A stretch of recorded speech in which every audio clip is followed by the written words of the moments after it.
Welcome back, everybody, to episode number 35 here in the Systematic Factory.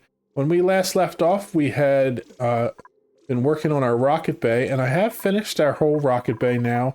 I ended up putting in more gantries just because it was easier to be able to access everything. These are specifically set up so that from the base platform at the Spacefarer module, I have gantries that can reach everywhere. So these are, if you look, they're 7 blocks apart. Duplicates can reach 4 blocks up and 3 blocks down. So anything I build in here, they can reach from the gantry to finish it. And on this side, it's the same, except that it's the first gantry is 7 blocks above. This one's a little lower because I couldn't put them all the same. Otherwise, I'd have to make them farther apart. So this one is a little bit different, but they're all able to reach up to the top so they can do work on any parts of it. They're all set to work on one switch. So they close. It does drain a lot of power when we do that, but that's not a problem. They're able to refuel and everything. Our fuel system is set up to get to all of them. I made some changes to that because I had put them in the wrong spots. And I set up our coolant loop system. So the way our coolant works is we just flick this on and off. Oh, I did it too fast. Oh no, it said one. As long as it sends at least one bead of coolant through, it will go to the first rocket that's available. It'll go inside. And this is saying it won't send any more because the current temperature of this pipe is 13 degrees. When you flicker it on and off like that, and you wait for it to make its way through the rocket and come back out, the resulting bead will tell it whether it needs to send more coolant. Because if the bead comes out and it's more than 20 degrees, that means it has absorbed enough heat that we need to send some more coolant, and then we will do that. So if we look inside, and we look at the temperatures, it's pretty cool in here already. This goes the whole way through, and this bead is coming out at 23 degrees, which means when we come back out here and we watch, this is coming past. It's going to trigger this and say 23 degrees. Well, that's greater than 20. Let's send some more coolant. And so it'll send a whole loop of coolant. It'll go down. Once it comes back out, as soon as it starts getting coolant that's below the 20 degree mark, it will stop sending it. And that works for whenever the rocket is positioned in any of the spots. When we get to the point where we have multiple rockets, if there's more than one docked, I'll just have to manually cut off the ones that I'm not trying to cool at that moment. And I probably could set up some more fancy automation for that, but I don't think that's necessary. I think this will work just fine. This same coolant loop does the coolant up here for our robo miners, and everything else is working fine. So as long as we keep power to our space scanners, this will shut off and we'll be able to handle everything just fine. You can see there is some regolith and ice up here that we could collect from the asteroids that we've been mining as they come in. While all of that was going on and things were getting built and we were doing the exploration, we explored out a good part of our map. We found our Gilded Asteroid Field, which has our Fullerene, which is one of our next stops. We also located the Snow Planet, the Water Planet, the Marsh Planet, the Swamp, the Gas Planet, which is where our gassy moons are. And we still have 2 more to find out here. There should be a, I think there's a Rock Planet, and then there's an Obsidian Planet, which is all full of magma at the top. So they should be somewhere, probably up in this direction based on the spread that we have, but it could be here too. I'm not sure. We'll keep exploring as we go. While we were doing the exploration, I've been working down here. I moved all the pipes that were in our base, and I set up this room here. I put down some natural tiles and had a pip plant some thimble reeds here for us. They're not growing right now because they're too cold, because I overdid it a little when I was cooling down the base in here. I did a lot of different things to try cooling, and some of them I'll probably change back because I was just kind of being a little dumb, not noticing. I kept trying to cool, but the center of this base stayed super hot, and I couldn't figure out what it was. And it was 2 things. One, I had changed out the drywall, and the old drywall had been made from mafic rock, which was like 90 degrees, and it was sitting on the ground, just emitting heat. So I swept all that up. But also, when they have a worn suit and they drop it, a gas canister sits there. Well, because the oxygen I'm pumping into their atmosuit set points is like 75 degrees. Those canisters would sit there and just emit 75-degree heat. So I set up a canister emptier down here with high priority, so as soon as one of them gets dropped off, somebody runs it down and lets the air come out. And even though that air is hot, we have some really cold coolant going past it, and it keeps it from heating back up in the room. We still have some heat from the equipment and things like that, and just some radiant heat from these pipes probably. Even though they're insulated, we're probably getting some heat transfer. But it is cool enough that everybody is very happy in here now, and everything's great. I can probably warm this back up so that this room gets warmed back up for the thimbleweeds to grow if I want to. But honestly, if I get low on thimbleweed, I'll just put in a thimbleweed farm up here near our exosuit.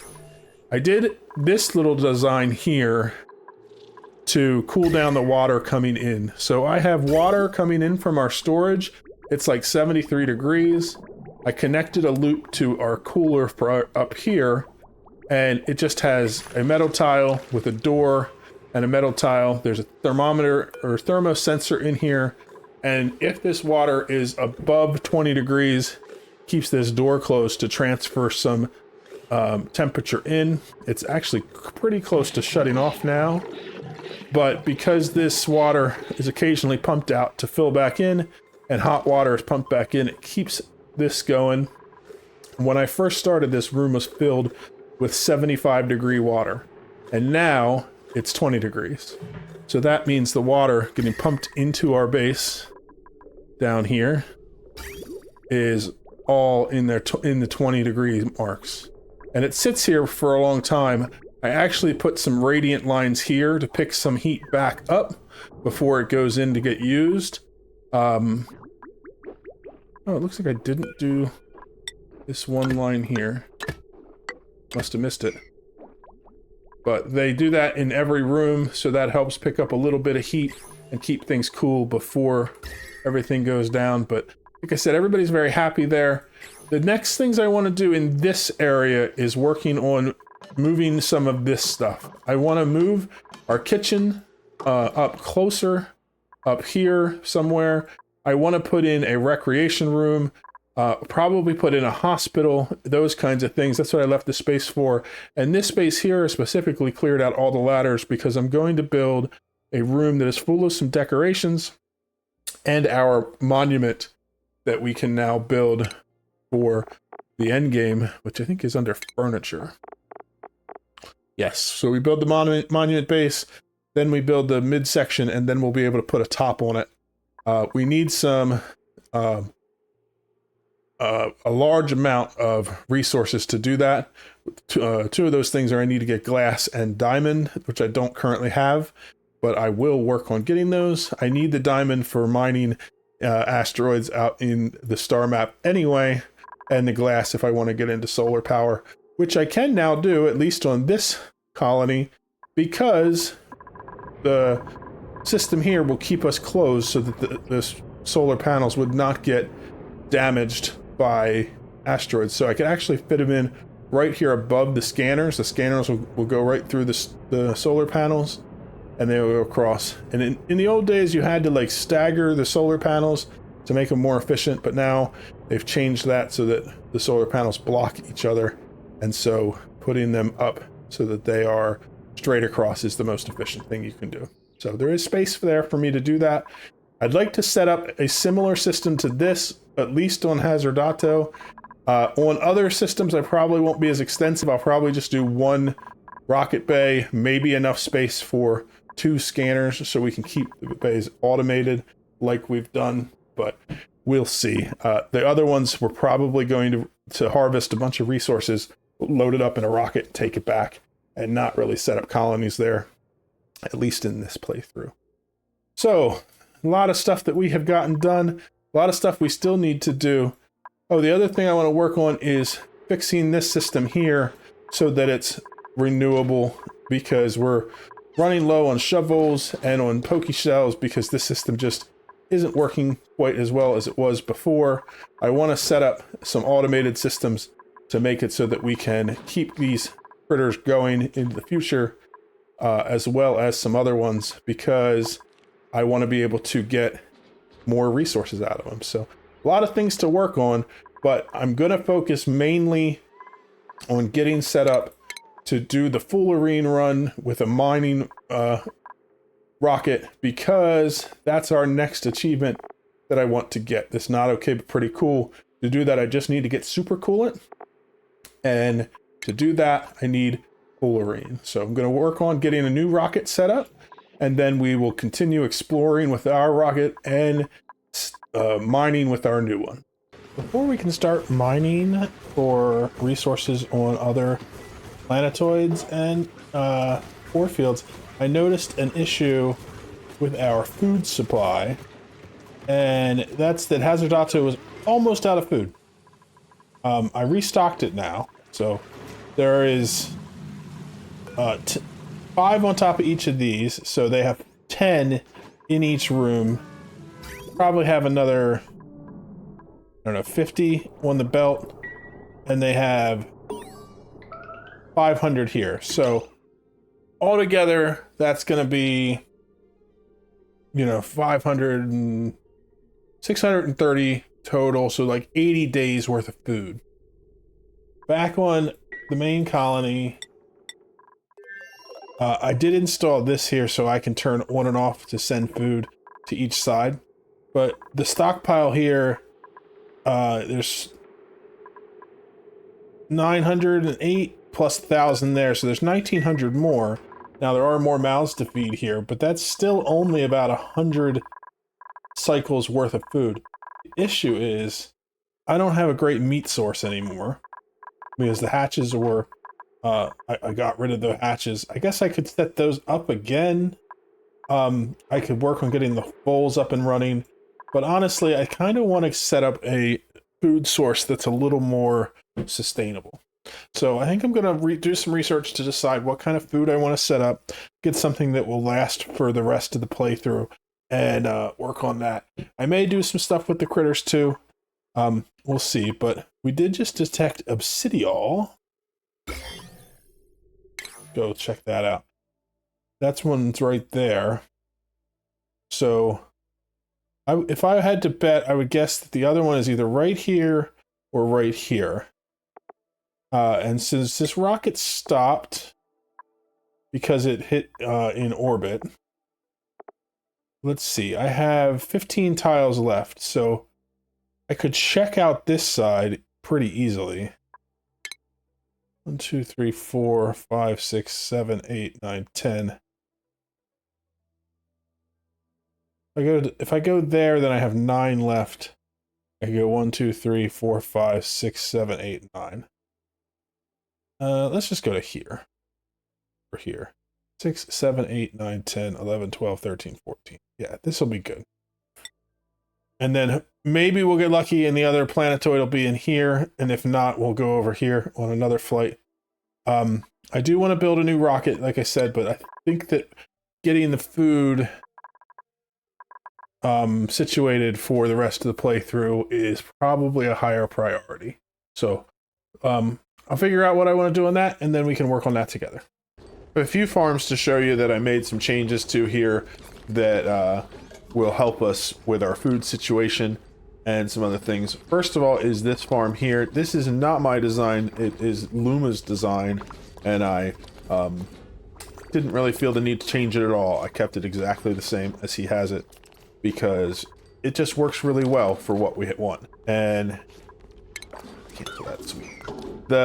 Basically the farm keeps 2 poke shells in this chamber. They process through all of our polluted dirt to create sand for us. When they are groomed and they're fed, they keep producing eggs every 6 cycles, and those eggs get picked up and sent up here. This keeps it so that there's 3 of them in here, so that way we can repopulate, and all the excess go here, and we get poke shell molt for them. This is going to keep our steel production going for a long time, and also provide us with sand, but the main part is keeping this going, and I wanted them to keep them around, so I moved them to here instead of where we had. The next part is our shovels. Now this is really big at the moment, and it will eventually be smaller, but This is based partly off of a design from GC Fungus. It's mostly the same. I made some minor changes. I will try to link both of their videos in the comments so that you can see them if you'd like to. If I forget, remind me in the comments and I will share them. The incubator design here is just my design. It's pretty simple. You just have 4 incubators and they're powered using some automation that does filters and buffers. This timer comes on for 60 seconds, then it's off for an entire cycle, and that allows us to power 1 incubator at a time. If you watch the cycle going through here, as soon as this filter has received that 60-second cycle, it starts the chain. This buffer stays on for 60 seconds, powering this incubator long enough for any egg in it to be lullabied, and then as soon as the 60 seconds runs out, this filter has now been on for 60 seconds, and so it trips the next one. And so we can have 4 incubators running, just 240 watts of power at a time, and it only runs for 240 seconds, so less than half the cycle. And so this chamber is much more energy efficient than running them all 4 flat out. All the extra eggs get deposited down here, including the delectables, which are kind of a pain to deal with in these farms. I just, instead of trying to do delectables as well as shovevoles, because we could, these farms would work fine for delectables. Whenever I get them, I just leave them here. This is made of steel. This is all made of steel. And as soon as they turn into a critter instead of an egg, it trips this sensor, closes it off, and we get the meat out of them. That way I don't have to deal with managing delectables and shovevoles. The shovevoles, the end goal is to fill both of these chambers here up with shovevoles. Each holds 40, so once we get 40 in each, that'll give us 80. 80 of them would give us about 50,000 calories per cycle because of the way that they work. So the shovevoles are unique in the fact that they don't care about space. They're critters that love to be in a cramped space. You could fit them, you could fit a whole bunch of them in there and they'll be fine. So as long as you're grooming them, they produce an egg. So these 2 chambers will have 40 in each. It'll be a lot of grooming, but we can keep them going. They'll produce an egg in their lifetime. They'll actually only live to about 25 cycles because they will run out of calories and we're not feeding them. In these chambers, we're feeding them so that we can extend their life long enough to get 2 eggs to increase our population. But we're using a timer here that does 18 seconds out of every 9 cycles, powers this sweeper, which allows it to take any eggs that are in and put them back here to send back to the incubation chamber, and also take 2 kilograms of dirt and put it into this feeder that's limited. This door is here to make it so our duplicants cannot reach this feeder, because I do not want them running in and feeding or filling the critter feeder over and over and over, because they will, even though it's on a low priority. So the shovel can get all around and can get to its food. It can come over here to get groomed, and it can, anytime it lays an egg, it will get picked up. The downside is that if it lays the egg out here, the duplicants will grab it and they'll take it where we need it to go. If not, we'll have to wait for the 9 cycles to be over, because this can reach the floor in here and put it up here, but it'll be fine because the shovels do not care if there's an egg in the room with them. They will continue to doing their breeding. And so the math on it is that for the first 5 cycles, they are a baby, and then from cycle 5 to 11, they produce their first egg because they're doing 17% per cycle. So that means it takes just under 6 cycles for them to produce their first egg. And so at that point, they'll be 11. They have 4 more cycles left of food, so they will go through and produce another 68% of reproduction in that time. So they'll be close to 70% reproduction when they hit age 15. In these chambers, at that point, they don't have enough life left in them. 10 more cycles isn't enough at 2% per cycle to reach enough of an age to get another egg out of them. These guys, however, once they hit cycle, it's probably about 45, they lay a second egg, but then they don't have enough food to get to the end. So we could when they get to cycle 50 and they've laid their second egg, we could get rid of them. but we also can just let them keep going. They'll be fine. They'll evolve into meat at the end of their life cycle, open up a room, and we'll repopulate it. We started with one shovel, and now in less than 40 cycles, we are at this point where we have half of these rooms filled. Once we get these all filled, these will each produce two eggs per their 100 cycles, filling this room up. And then these rooms, once you get a shovel into them, they will produce enough to stay stable and produce themselves. The only downside is that every once in a while they will produce a delectable egg, which will go to here, and then the delectable egg will need to be replaced, and so we'll leave one of these breeding chambers up to keep offsetting the delectables. I do need to worry about temperature a little bit, because if we take a look at this, the delectable percentages are higher than I want, because the body temperature is between 60 and 100 degrees, and that's because it's pretty hot down here. I have a coolant loop up here to keep my Poke Shells happy with their temperature. I'm probably going to extend that down here to this section. I'm not going to worry about it in all of these chambers, because these are all going to be removed once we get the population here up. But so this is a long-term thing to get barbecue production to where we need it to be.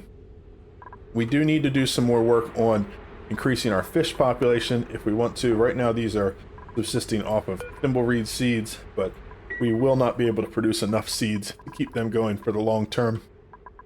And so this is basically just buying us long enough time that we could work on another food solution. I don't know if I'll get to it, but I did clear out a space to set up another situation here where I could do like mushroom wraps or something like that, which is sustainable forever.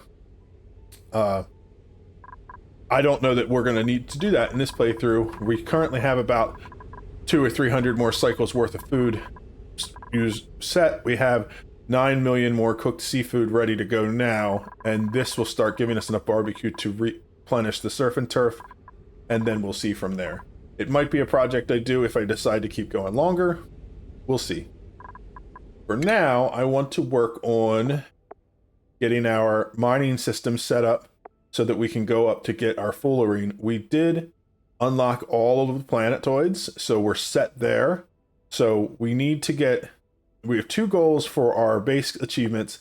That is to get up here to get fullerene, to get supercoolant, and to go to Gasista to get our gassy moo.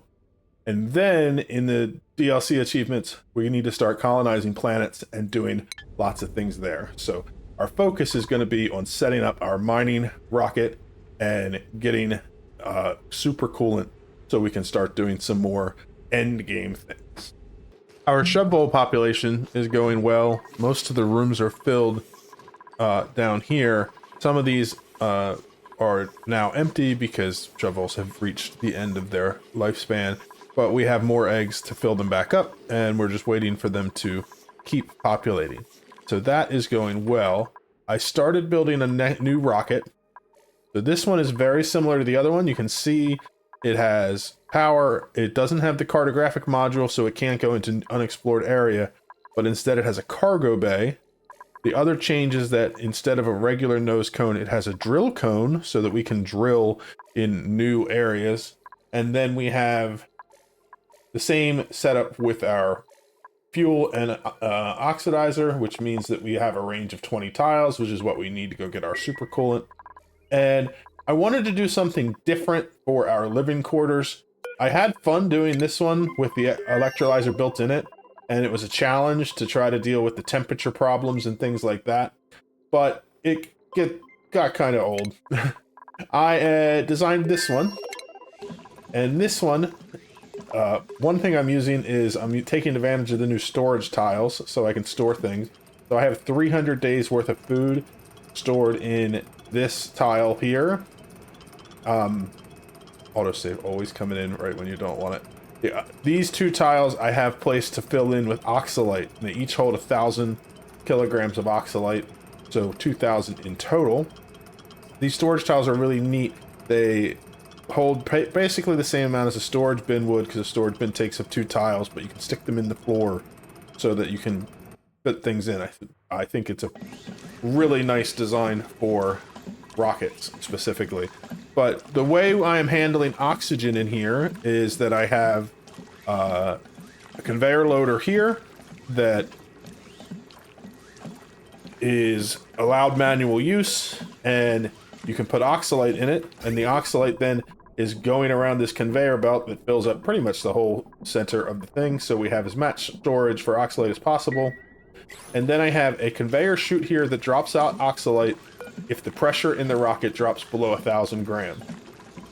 So basically, as he's in here and he's breathing up oxygen and the carbon dioxide is getting expelled, another piece of oxalite will drop out. It will fill the place with oxygen, and that will keep everything oxygenated here. We'll see how much oxalate we have left after our trip. And hopefully that'll work. The food will be fine. We have plenty of water because I set up the same water storage system here. And so we're pumping water in here. I pulled the water from our water cooler system. It's getting a little warmer because we're pulling a lot of water from it. So we'll cut it off before it gets too hot. I don't want to go above 40 degrees. In fact, let's cut it off now because I have more than enough for our trip. Since we're not using it for oxygen purposes, we can get away with a lot less. But the infinite storage took up less space than putting in water storage would. So we have, this will cool back down now that we do not have such a draw from it, because the base down here doesn't pool much. So we can take some time and let this cool back down. I'm going to put a tile back on there. I've gotten in there to make some changes here. And so that will should keep our rocket in the air longer than we need to do what we need. So we need to get rid of this ladder that we were using for construction purposes. Oh, I also have the lead tiles that go the whole way across the roof and here. That way, no matter where the dupe stands in here, he's getting some radiation protection. We check our radiation overlay. There's very little radiation in here. He will not absorb any more than we need him to for him to be able to expel it each day. So that'll all be great. Now that that ladder's gone, we can put our control station back in. The last thing we need to do before we can send this rocket is Jerry is our pilot for our other rocket, and I do not want to use him in this rocket. So we have to select somebody that we can send that we can manage to lose. I think that it's going to be Fry, because if we do that, he now has a rocket pilotry too, gives him extra piloting. Wouldn't necessarily be needed for him to be a pilot, but he has it now, so we can make him our rocket pilot. I'm also going to change Jerry's helmet to rocket pilot, so we know who our rocket pilots are. So now, out here, for the Saturn, we need to change his crew and set so Fry is our pilot for it. So as soon as this rocket station is made, we'll be able to board our pilot and set our destination. So what we're going to do is set our destination for right here. It's 10 tiles. I actually want to set this as round trip so that when we send him up there, he's going to go, he'll mine, and then once he's done mining, he will return. So that should be good. Let's check out the inside here, make sure everything is set. I do have a couple things in here I would like to sweep out, but I'm not super worried if they don't go before we're ready. So let's just, we'll clean it out on the return trip. Let's do crew only. That should set this up so that our pilot goes in. We're going to open our gantry so that we can go without incident. We're not going to set any filters on the cargo bay because it will put in, without a filter designated, it will just grab what it needs. Okay, so let's just double check everything here. We have, all of our checklist is good. Our bunker doors are open. Our gantry is closed and everybody's clear. Let's send our rocket. So this rocket is going to take off. It's going to head out to the Gilded Asteroid Field, where it's going to mine, and it will, when it mines, it's going to use the diamond that it has until it's gone or until it runs out of space, and it will get things in these percentage. So we're going to come back with a lot of sedimentary rock. We're going to come back with gold. We're going to come back with fullerene, and it'll be in these percentages. We just need a small amount of fullerene so that we can make our first supercoolant, and then we'll be set. So I'm going to check in on our rocket. I want to make sure our in here is doing okay. Let's take his suit off. He has a bed. He has this table we're going to assign to him. I think it would auto-assign when we need it to, but it won't. It should be fine. And so now all we have to do is keep a check on him to make sure... Yeah, that water getting hot. It did heat this room up a little bit. We'll have to worry about fixing that later. I do have a lot of extra water in here that is cooler. I could probably do some cooling with that, or I could just make a cooling loop like I did on the other one. Though I'm really not worried about the toasty surroundings debuff. All that does is lowers his movement speed and his stamina, and all I need him to do is fill up the oxygen, eat his food, use the bathroom, and pilot the rocket every once in a while. Other than that, he's having a little vacation in here, so it's no big deal. So we just need to, like I said, we just need to keep an eye on things. We have our system for handling carbon dioxide. He has plenty of oxygen, but we're going to keep a close eye to make sure he doesn't run low on oxalite while he's gone. I like this oxalite system because we already need to fill the oxalite for its oxidizer, and so now we can just have them bring this as well whenever we land, and it should be a quick fill up, no problem. So I'm gonna just let him do his thing, and we'll check in on him on the next episode. I'm well over my time for today, and that's okay. Hope you guys enjoyed watching this one, and we will see you in the next episode. Bye-bye!